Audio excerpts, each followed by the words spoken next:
Hello students, आज class 10th में हम कंस्ट्रक्शन टॉपिक पढ़ने जा रहे हैं। कंस्ट्रक्शन में आज हम एक्सरसाइज 11.1 पढ़ेंगे।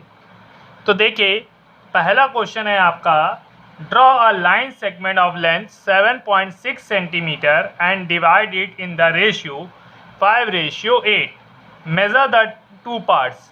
तो ध्यान से समझिए, आपसे कहा गया एक लाइन सेगमेंट ड्रॉ करिए जिसमें 7.6 सेंटीमीटर की और उसे 5:8 के रूप में डिवाइड करिए। तो सबसे पहले आप क्या करेंगे, 7.6 सेंटीमीटर की एक लाइन ड्रॉ करेंगे। तो देखिएगा, 7.6 सेंटीमीटर की मैं एक लाइन ड्रॉ करता हूँ। तो उसको ध्यान से देखिएगा, क्योंकि कंस्ट्रक्शन है इसीलिए मैं आपको कॉपी में वीडियो बनाकर बता रहा हूँ, ताकि आपको एक एक स्टेप ध्यान से रहे और कहीं कोई प्रॉब्लम आए तो आप मुझे बता सकें। ठीक बच्चा। अब देखिए, आपने एक AB लाइन सेगमेंट 7.6 सेंटीमीटर की ड्रॉ करी। ठीक, अब क्या करेंगे, आप एक रे ड्रॉ करेंगे AX। आप कुछ भी नाम दे सकते हैं। एक रे ड्रॉ करेंगे पॉइंट A पर। तो उस पर सबसे पहले आप एक्यूट एंगल बनाइए। मैं एक 60 डिग्री का एक्यूट एंगल बनाता हूँ।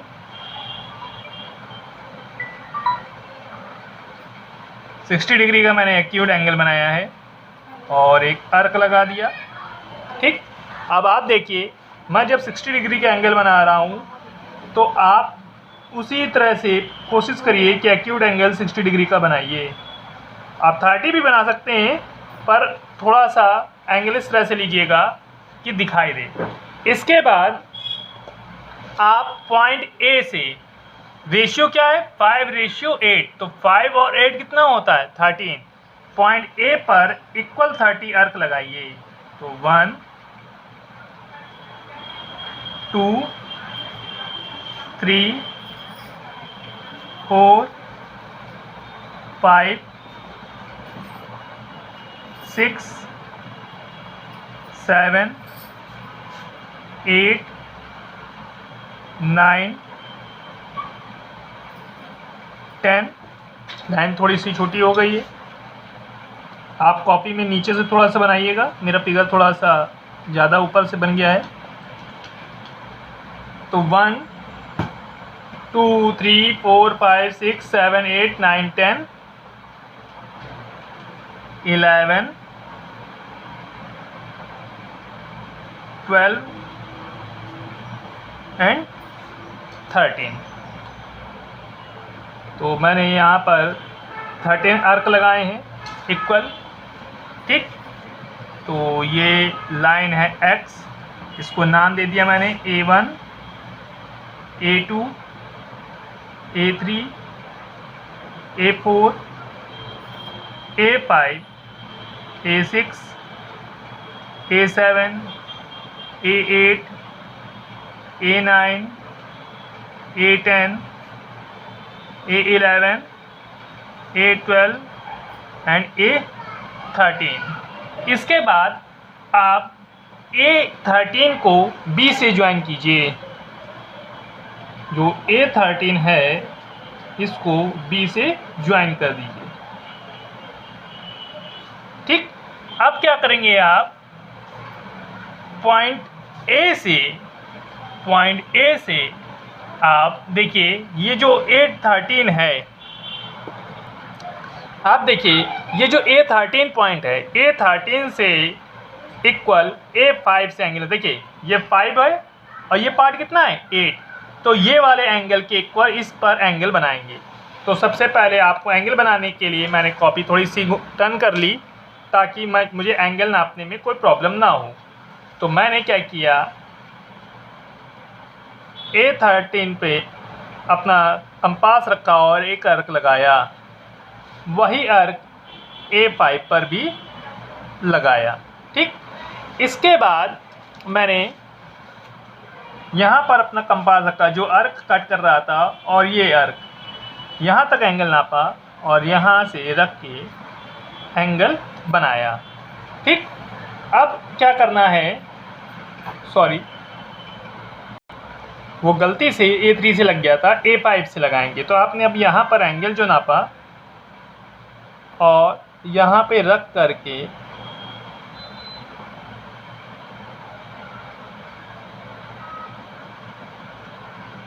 आर्क लगाया। जो आर्क मिलेगा उसे आप A5 से ज्वाइन करके आगे की तरफ बढ़ाएंगे, जो कि B A13 के पैरेलल होगा और इसे हम O नाम देंगे। तो जो ये पार्ट है मीन्स A5O जो है वो A13B के पैरेलल है।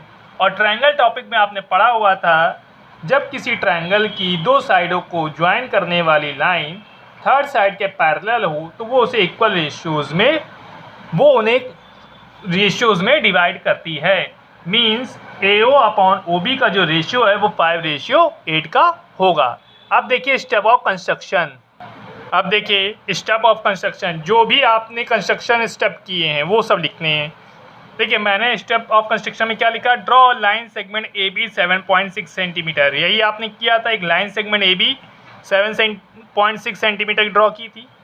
ड्रॉ अ रे AX making Ang acute angle BAX with AB। मैंने आपको बोला था AB पर एक एक्यूट एंगल, तो मैंने 60 डिग्री का एक्यूट एंगल बनाया था। कौन सा? AX। एंगल XAB जो एक्यूट एंगल है वो AB पे ड्रॉ किया था और रे कौन सी थी? AX रे थी। Mark 5 + 8 = 13 points such that A1 A2 A3 AX on AX सच। तो मैंने आपको बताया था इस एक्यूट एंगल बनाने वाली लाइन मीन्स AX पर मैंने equal A1 A2 A3 A13 था, क्योंकि 5:8 कहा था तो 13 आर्क मैंने लगाए थे, वो भी इक्वल थे कि A1 A2 A3 ये सभी की डिस्टेंस क्या हो? इक्वल हो। वही मैंने लिखा है A1 A1 A2 A12 A13 सबके बीच की डिस्टेंस क्या होगी? इक्वल होगी। फिर मैंने आपको बताया था ज्वाइन A13 to B, तो वही मैंने यहाँ लिखा है ज्वाइन A13 to B। इसके बाद बोला था मैंने कि आपको एंगल BA13A के इक्वल एंगल A5 पर बनाना है, तो वही लिखा मैंने from A5 draw A5O parallel A13B which intersect AB at point O। तो मैंने क्या किया था, BA13A के इक्वल OA5A पर एंगल बनाया और फिर मैंने A5O को ज्वाइन किया जो कि A13B के पैरेलल है। वही मैंने यहाँ पर लिखा था कि A5 पर हमने A5O पैरेलल A13B ड्रॉ किया जो कि AB को पॉइंट O पर इंटरसेक्ट करता है। तो जो पॉइंट O है वो AB को 5:8 में डिवाइड करेगा। Then O is the point on AB which divides it in the ratio 5:8 means OA upon OB क्या हो गया? 5:8। फिर मैंने स्केल से जब इसको देखा तो ये 0 से ये OA तक की डिस्टेंस क्या है? A से O तक की डिस्टेंस कितनी आ गई मेरी? 3 आ गई। अप्रॉक्स डेसिमल में चेंजमेंट हो सकता है। और फिर मैंने O से B की डिस्टेंस नापी तो 4.6 आया। आप स्केल से नापिए, डेसिमल का फर्क पड़ सकता है बट आप इन दोनों को ऐड करेंगे तो 7.6 सेंटीमीटर आएगा। अब देखिए क्वेश्चन नंबर 2 कंस्ट्रक्शन में लिखा है construct a triangle of side 4 centimetre 5 centimetre and 6 centimetre and then a triangle similar to it whose side are 2:3 of the corresponding side of first triangle। आपको एक 4, 5 और 6 सेंटीमीटर का ट्राइंगल ड्रॉ करना है और उसके एक सिमिलर एक ट्राइंगल और ड्रॉ करना है जो कि 2:3 हो, किसके? फर्स्ट वाले के। तो सबसे पहले आप क्या करेंगे, 5 सेंटीमीटर की एक लाइन ड्रॉ करेंगे। तो थोड़ा सा की बात नीचे से हम कंस्ट्रक्शन करते हैं ताकि अगर लाइन ऊपर भी जाए तो कोई फ़र्क ना पड़े। तो 5 सेंटीमीटर का मैंने एक लाइन ड्रॉ किया, ठीक। 5 सेंटीमीटर की लाइन मैंने BC ड्रॉ कर दी, 5 सेंटीमीटर की। अब मैंने 4 सेंटीमीटर और 6 सेंटीमीटर रिप्रेजेंट कर लिया। मैंने कंपास में 6 सेंटीमीटर लिया और सी से एक आर्क लगाया और कंपास से 4 सेंटीमीटर लिया और पॉइंट बी को सेंटर एज्यूम करके आर्क लगाया। थोड़ा सा तिरछा हो गया मेरा। थोड़ा कंपास को ध्यान रखिएगा कि कंपास आपका लूज़ ना हो। अगर थोड़ा सा भी लूज़ हुआ तो आर्क ऊपर नीचे हो सकता है। तो इस चीज़ को ध्यान रखते हुए आप बनाएंगे तो आपका ईजिली बनेगा।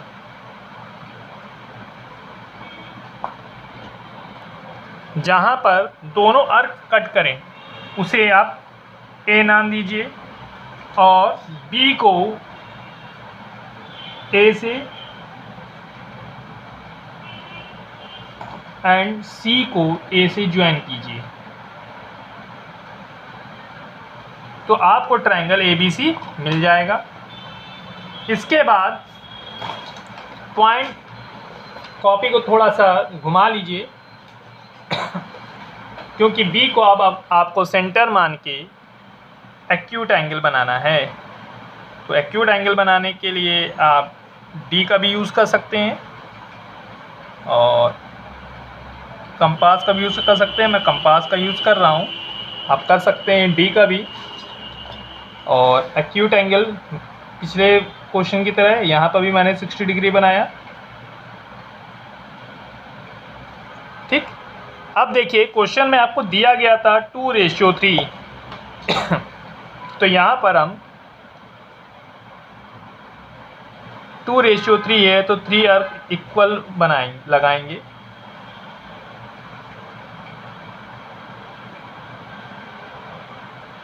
क्योंकि यहाँ पर जब आप इक्वल आर्क नहीं लगाएंगे तो आपका डायग्राम सही से नहीं बनेगा। तो मैंने यहाँ पर आपके सामने 3 इक्वल आर्क लगा दिए। ठीक, जिसमें का नाम मैंने दिया B1, B2, B3। ठीक, अब ध्यान रखिएगा आपसे कहा गया था 2:3, 2/3 लिखा है, मीन्स नुमरेटर जो है डिनोमिनेटर से छोटा है। जब नुमरेटर डिनोमिनेटर से छोटा होगा तो जो ट्रायंगल हम कंस्ट्रक्ट करेंगे वो गिवन ट्रायंगल जो बना दिया हुआ ट्रायंगल है उसके अंदर साइड बनेगा। इसलिए मैंने B3 से लास्ट वाले पॉइंट को C से ज्वाइन किया। ठीक, अब मैंने क्या किया, B3 से पर एक आर्क लगाया। B3 पर जो हम आर्क लगा रहे हैं उसका मकसद है एंगल नापना। तो मुझे एंगल नापना है, इसके लिए मैंने B3 पे आर्क लगा रहे हैं। वही आर्क मैंने B2 से भी लगाया।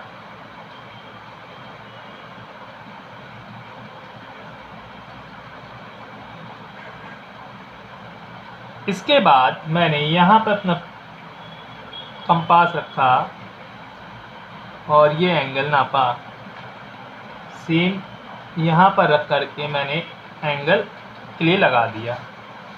मीन्स मैंने यहाँ रखा है अपनी कंपास को, ये एंगल नापा और यहाँ पर रख करके वही एंगल का लगा दिया। अब मैंने B2 से इस आर्क जहाँ लगा है उसको मिलाते हुए आगे बढ़ाया, जो गिवन लाइन को C' पर कट करता है। इसके बाद मैंने C पर सेम एंगल नापने के लिए आर्क लगाया और C' पर उसी तरह का एंगल नापने के लिए आर्क लगाया। यहाँ पे रखा मैंने एंगल नापा और यहाँ रख करके वही एंगल का नाप लगाया और मैंने ये वाली C' को इससे ज्वाइन करते हुए बढ़ा दिया।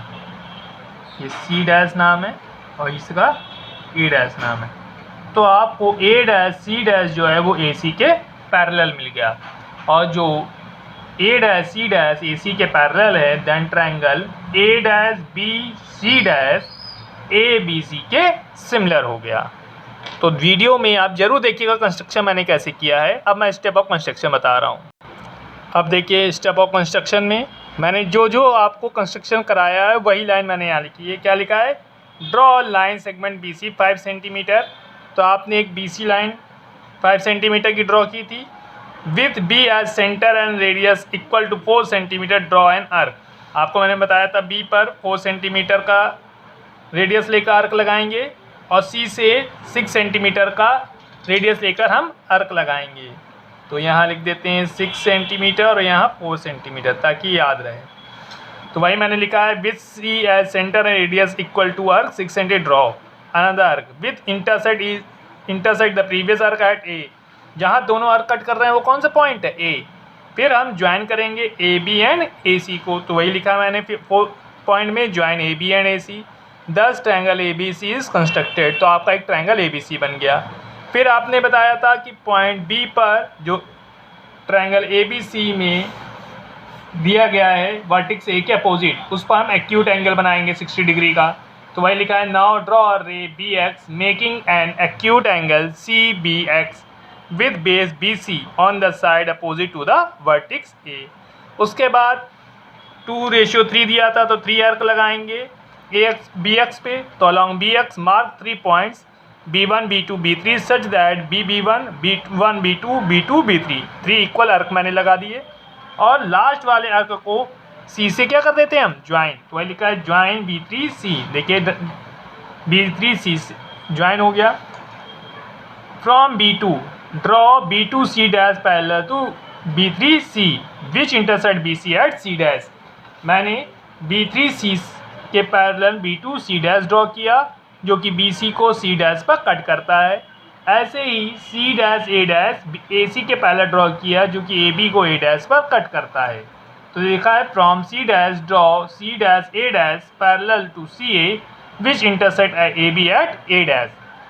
दस triangle A dash B C dash triangle A dash B C dash is the required triangle each of whose side is 2/3 of the corresponding side of triangle ABC। तो जो ट्रायंगल ABC के साइडों का 2/3 है, मीन्स जो triangle A dash B dash C है वो similar है ट्रायंगल ABC के।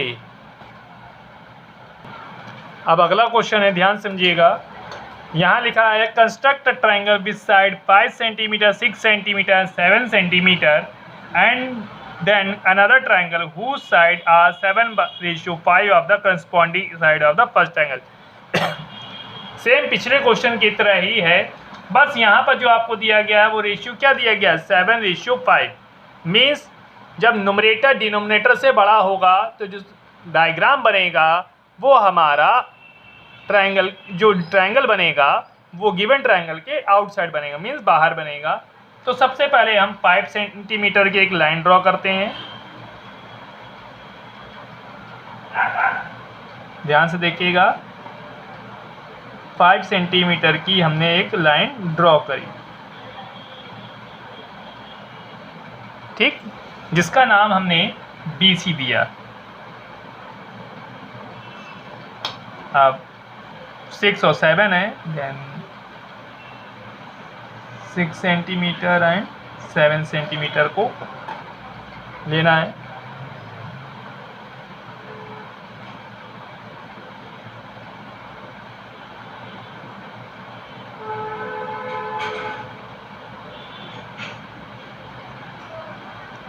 पॉइंट बी पर हमने 7 सेंटीमीटर का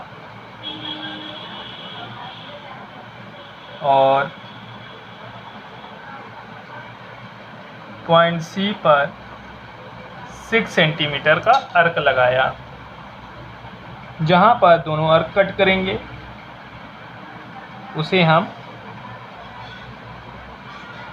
ए नाम देंगे।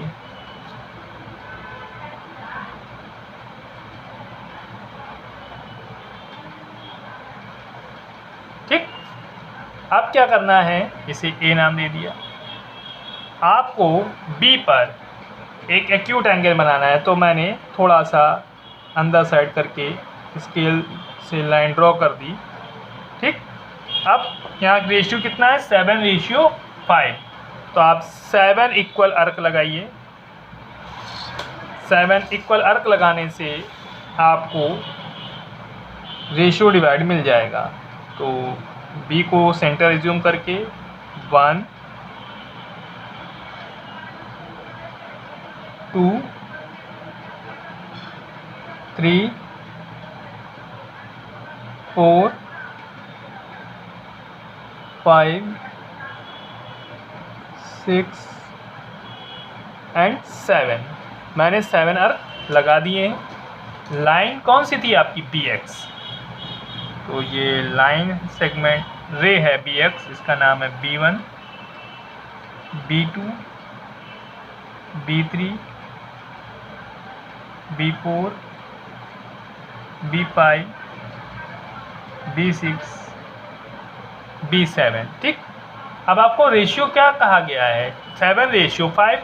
इसका मतलब है डिनोमिनेटर छोटा है, तो डिनोमिनेटर छोटा है तो कितना है 5, तो B5 को C से ज्वाइन कीजिए। B5 को C से हमने ज्वाइन कर दिया। अब हमने B5 पर कंपास रखा और एक अर्क लगाया। B5 पर कंपास रखता है, एक अर्क लगाया, और B7 से भी वैसे ही एक अर्क लगाते हैं।